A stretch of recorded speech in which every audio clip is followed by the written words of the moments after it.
Oh no, ask now. I'm more than happy to sort of go with the flow.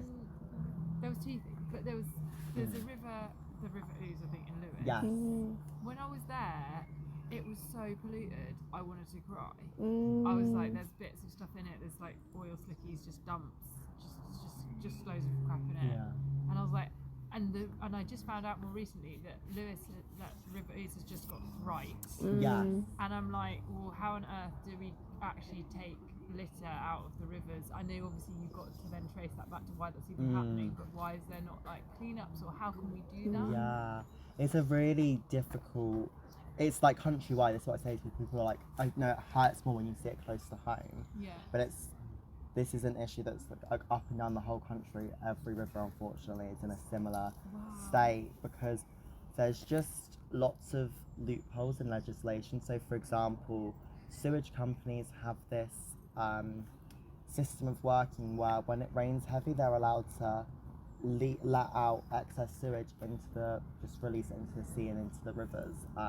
But that's because the infrastructure is built in a way that when it rains, it can't handle the amount of fluid in it. Now, unfortunately, a lot of the water companies just exploit that loophole, and they get the slightest bit of rain, and they just, rather than treating the sewage, they dump it. So that they don't have to spend as much money treating. Well, and the thing is, the fines are lower than how much it costs to upgrade all the infrastructure. So this is the thing. So it's not like, oh, the fines are so high that it's better to invest in sustainable waste management. The government have the fines at a level which is sometimes only a couple of £10,000s for bleaching stuff. How do we change that? That is a bigger question, and that is where I think there's a lot of value. So I work with an organisation called UK for Nature, which is the UK's like leading youth movement, calling the government to act on the nature crisis here. And a lot of the work we're doing is like a community of 16 to 35-year-olds, and one of our current things is our Not So Fresh Water campaign, which is trying to get the government to kind of regulate around pesticides in particular, but also sewage. So I think there's a lot of benefit into getting involved with different organisations that are kind of working. Campaigning, I feel like, always sounds like a scary word, and I always thought I wasn't a campaigner, because in my head when I think of campaigning, I think of stuff like Just Stop Oil, which obviously is a campaign, but it's a very specific type of campaigning, and one that a lot of people can't be a part of, because you have to give up a lot of, these people end up in prison and a lot of people can't. Yeah, so Just Stop Oil works on this like method of really destructive campaigning, so they'll like glue themselves to the M25 or stuff like that. But actually campaigning takes many forms. You have people that work for like creative campaigns, so they'll do like an art installation to raise awareness and kind of gather support for their open letters to the government, and so stuff like that is like getting on board with like, organisations that are doing open letters and raising awareness of that, or petitions. And it all sounds really like, oh, it's just a petition, but they have a duty to act. And even something as simple as writing to your MP and going, I've noticed that there's not a lot. If enough people do that, that it's in their interest to act. If they get one email saying, oh, please act on the sewage in the river, they're probably going to gloss over it. But if they get, say, 10, 15, 20, their staff are going to start to realize, hang on, your constituents really want you to act on this, and if you want to get voted in another, 4 years' time for the next election, they start to clock on, and they start to go, actually, maybe I should bring this up in Parliament, maybe I should work with this bill or get on board with it. So when you do sign the petition, that's kind of what that is? Yeah, and it's like, just, people don't realise, MPs, regardless of what you think about them, it's in their interest to actually do what we want. If they don't do what we want, we don't vote them back in and someone else gets their job. So I think people maybe need to be more receptive to stuff like campaigning or signing open letters or writing to their MP. In terms of the River Ouse, I think there's a lot of hope for the River Ouse, because obviously, as you said, it's the first river in the UK to have got legal rights, and I think that's going to give there's an organisation, I want to say it's called Save Our Ouse, and it's like specifically looking at kind of cleaning up the River Ouse, and it gives organisations like that a lot more leverage when they're kind of calling on the local councils and the local, landowners that manage land. It gives a lot more leverage, because they go, this river actually has a right to be healthy and clear. And suddenly, people are like, oh, why does it matter if a river gets legal rights? Well, it's one step closer. It's not going to save all the rivers, but if we can show that that collective community action can cause for change, then other locations can follow suit. And it's one of those things where it's really tough to see, but I think it's important that we learn as individuals to channel that upset we see and actually go, right, what organisations are working to kind of change the scenario. And even if it's something as, not everyone has the capacity to give their time, but even if it's something as simple as, if they have a template to send to your MP with a letter saying, can you address this process, it's taking the 5 minutes out of your day to actually fill out that template and send it off. And it seems like such a small thing, but if everyone did a small thing, it does create this sort of greater voice and movement. And I think it's that acknowledgement of like the voice of the river. Yeah. And granting something like someone like a river rights is that appreciation and awareness that humans aren't the only beings that have rights, and we aren't the only humans that exist. And rivers are the veins and the life force of our earth. And the same with the trees, like to grant rights for all, that's one way that we can make that change and not just chop things down, extract, exploit, pollute. So I think that is that like 100%. And I always say to people, if you can't see someone working to address the sort of environmental or social issue, because I specifically work on environmental issues, but there's obviously a lot of overlap with lots of social issues with the environment, is like taking that step and being confident and actually creating the change you want to see. If you can't see people doing it, you think, actually, what can I do, or who do I know that can help me kind of get something going? I have a friend, Lucy, she started her own campaign with another friend of mine, Katie, and they're leading this campaign to get legal protection for ancient woodlands in the UK, because they don't actually have legal protection from being torn down. And she's really passionate about ancient woodlands, but she realised no one was actually, the Woodland Trust had a little side bit where they were sort of, but no one was actually sat there, and their sole purpose was to raise that awareness and create that protection. So they sort of were like, well, how can we do it? And they started a little movement between themselves, which has now turned into a fully fledged organisation where they're actually engaging with stakeholders and trying to get parliamentary support for this bill. Were they the Ancient Woodlands Trust? Ancient Woodlands UK. Oh, yeah. Cool. So, but I always say, and that a lot of people go, well, how did you? It's something as simple as just sitting there and thinking, what can I do, or what is the solution? Because sometimes it is. Remember, the whole way they started their campaign was they just started an open letter, and they just started posting online, information about ancient woodlands and raising awareness, and they got their friends on board to sort of share it with their networks and build it. And they got tens of thousands of signatures on their first petition, and it was just as simple as these two incredibly inspiring women just going, actually, we'll just do a petition online, and we'll post about the amazing cause, and if you put it out there, people will receive it and they'll share it and they'll interact with it. And now they've got a whole organisation which is currently doing a big round of funding to sort of actually keep the momentum going. So I think never be afraid to sort of try and be that change, because you'll be surprised. They literally thought, oh, we'll do this petition and it will all fizzle out, even though we really want something bigger.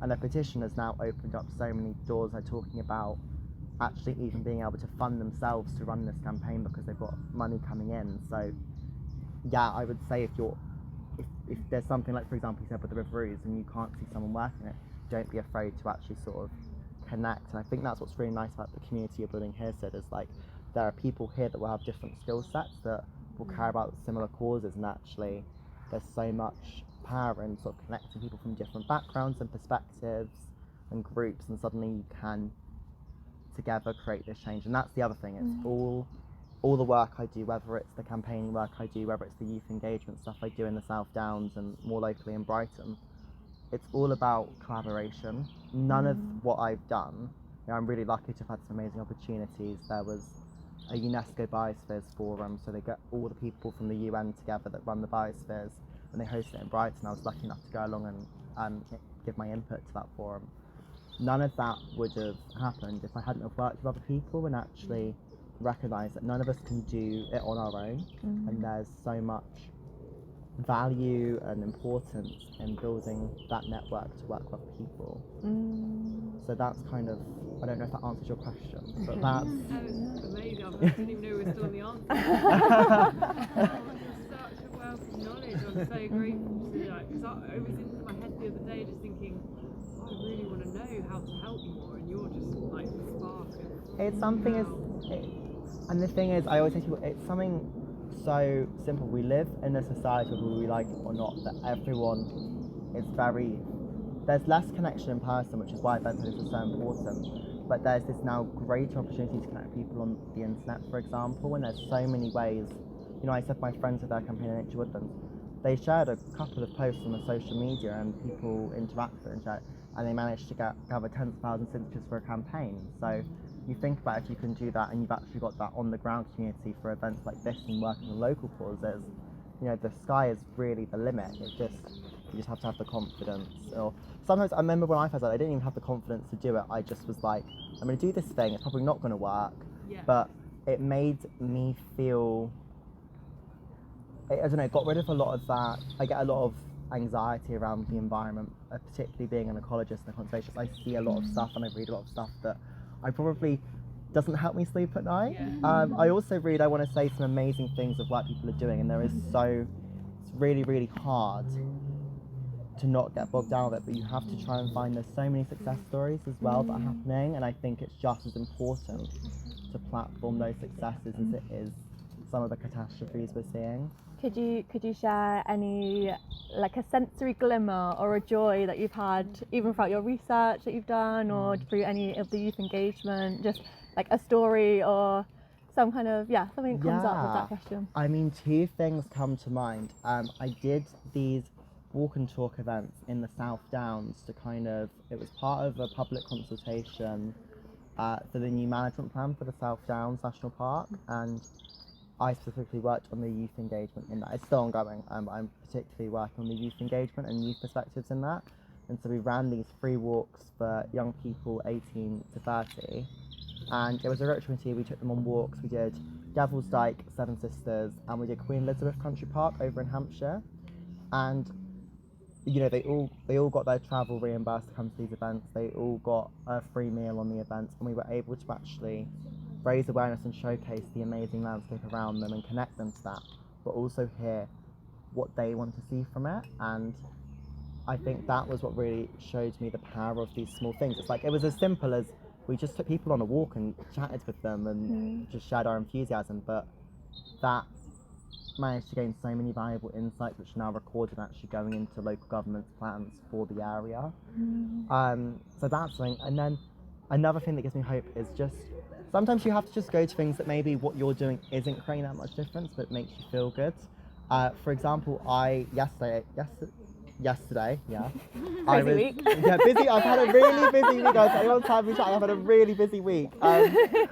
Yesterday I went to Ealing, believe it or not, it's Wildlife in Ealing, and I was part of this release and reintroduction of harvest mice into a local ancient woodland there. And it's so weird because there were 120 of them and they were going to get released whether I was there or not. But something about going, and there's a video I've got which is really close to my heart of me actually releasing one of them into the habitat there, and I don't know, it was something like me in that moment. I've not done all the prep work for that. I've not sat there and done a 5-year management plan to get the site ready for a reintroduction. I've not sat there and done the hours of free labour in the breeding facility to breed them for release. No, I haven't done all of that. But actually going and seeing that outcome and actually going, wow, we put something back into that ecosystem, we've re-established so many different links in that network. I don't know, it gives you that sense of there is hope and there are people doing amazing, amazing things. And yeah, I don't know, did that answer your question? Yeah, it did. And I think,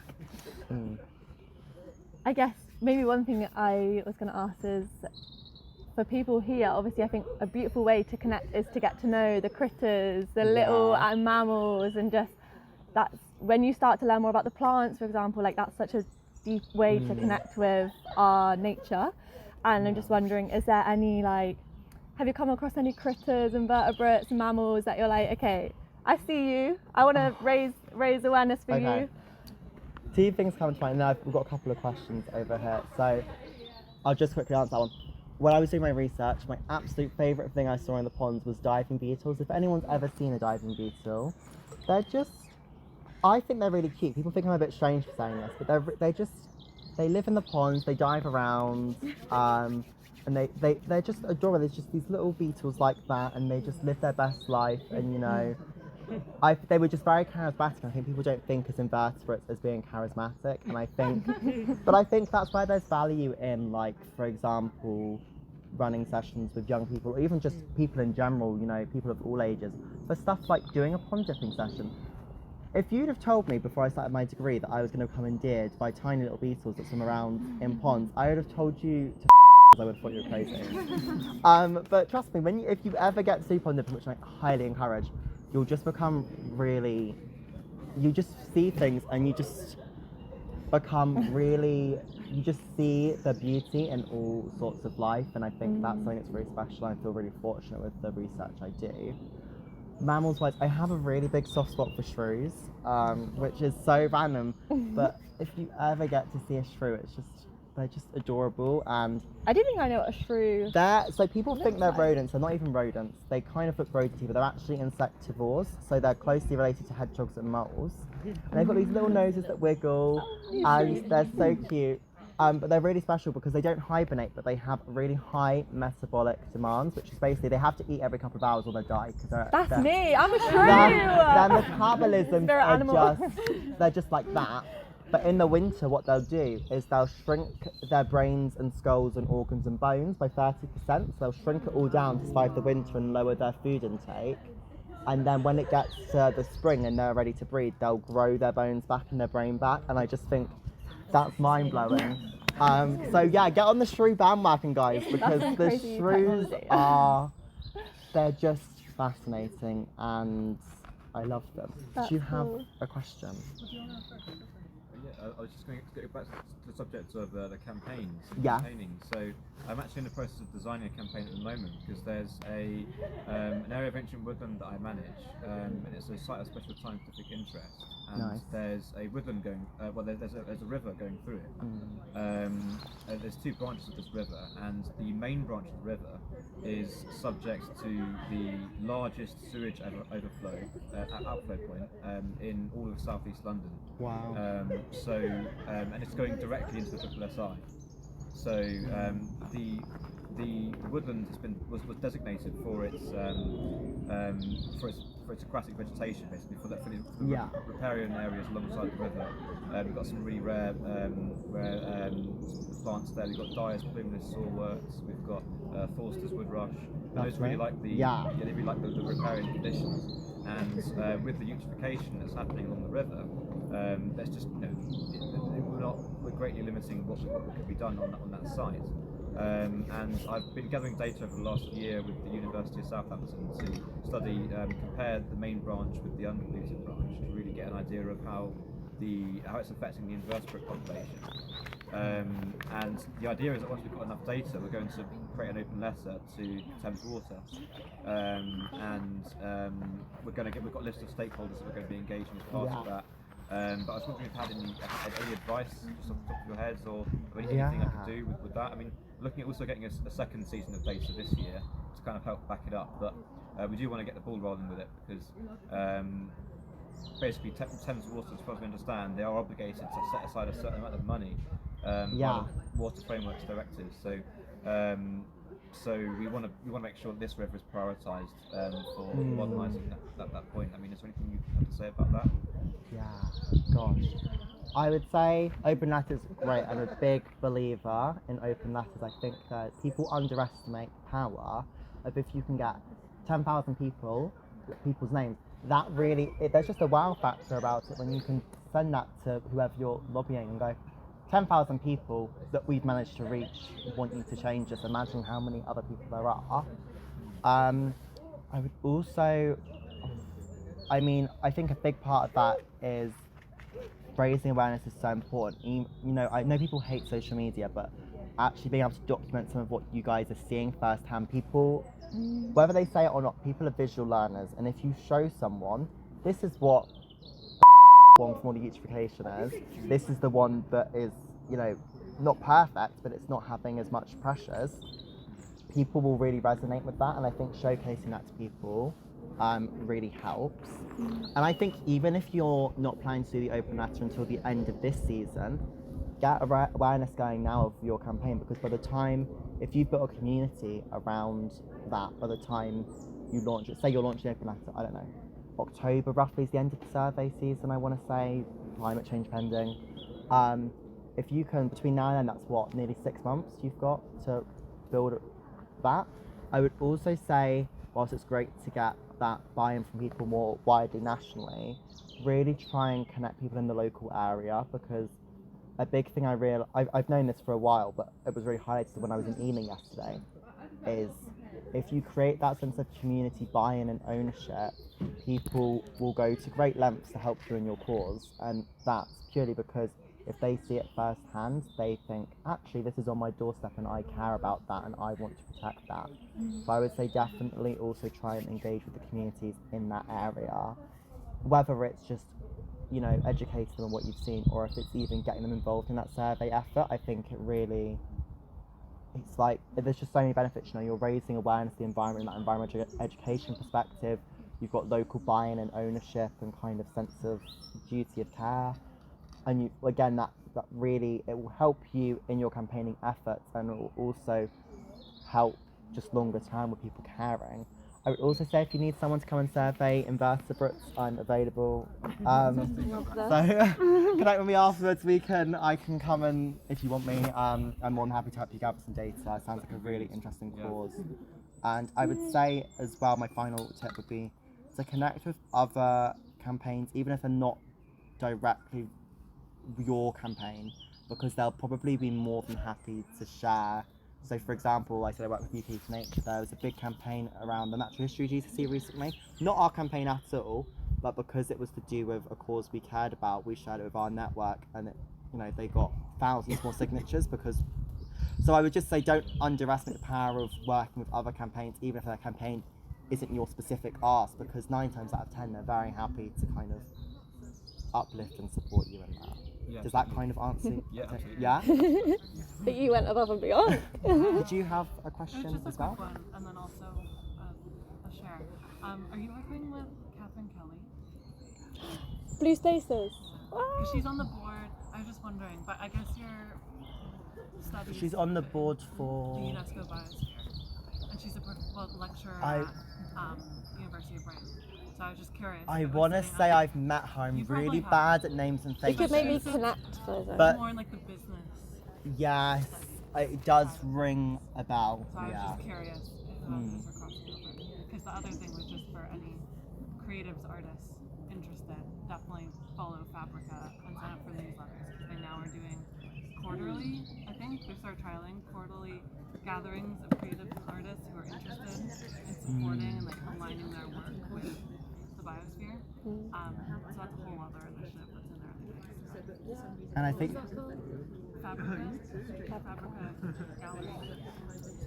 And I think there's a lot of benefit, particularly with being in the biosphere, and like currently we're in the Downs, but sort of bordering Downs if you live in Brighton, is that there's kind of this pre-made community whenever you're trying to, whether it's campaigning or whether it's monitoring a site or gathering creatives, you've kind of got this pre-built network of people with that connection to place, and that really does help you if you're ever thinking about running a campaign or And for funding. well, So that's and like the funding, goal yeah, is to because achieve a big part is empowering communities both in the Living Coast and in the Southern National Park. There's a lot of work done to support communities and fund community efforts. So Well, thank you. I think in the interest of also feeling a bit cold, I need yeah, I to would say the say, sun we went could- away. Yes, bye! The sun is hidden behind the trees. I was thinking we could finish with like maybe a simple call to action, or like something that people can take from today, just if they're on a walk or if they come across a pond, or something to either look for or to, I don't know, think about like reporting Yeah. or something. So it really depends where your interests and skills and expertise lie, because I think the environment is so different to many people. You know, there's people like me that will go out and will record stuff and send that off. There's like an app called iNaturalist, which for anyone who's not aware, you can take a picture of an ID from like, it kind of figures out what you're looking at, and then that gets verified with people online, and that goes into the local biodiversity record centre, so it helps build a picture of the local environment, which then can help with, you know, preventing planning from impacting certain species for conservation group efforts. So if you're that kind of person, that sort of thing is great. If you're more of a creative, there are so many environmental groups and campaigns and organisations that are like really actively looking for people to work with to sort of help amplify their message through creative pieces, or they're doing a particular campaign moment and they need the support of someone with a specific skill set. So definitely kind of, it sounds weird to say if you're not an outdoorsy environmental person to approach an environmental organisation, but chances are there are probably skills that you have that would really benefit them. And I would say just generally just be curious about the world around you, look into what is that flower you see every day on your walk to work, or what is that bird that you hear singing when you wake up in the morning, and stuff like that, and just really building that knowledge and connection to the place you're in, and also connecting with people at events like this, for example, and broadening that network, because it really does, it helps you on both a personal level in terms of like social interaction, meeting like many people, but also if you then go, say, to start your own campaign or your own organisation managing a site, or you kind of got those people you can interact with and call on as part of your efforts. Thank you. Thank you for having me. Thank and if you so anyone wants much. to chat about anything, I am around for a bit afterwards, so feel free to grab me. And yeah. And yeah. I've learned so much. Yeah. Well, hopefully Thank you found it Robson. useful. Yeah.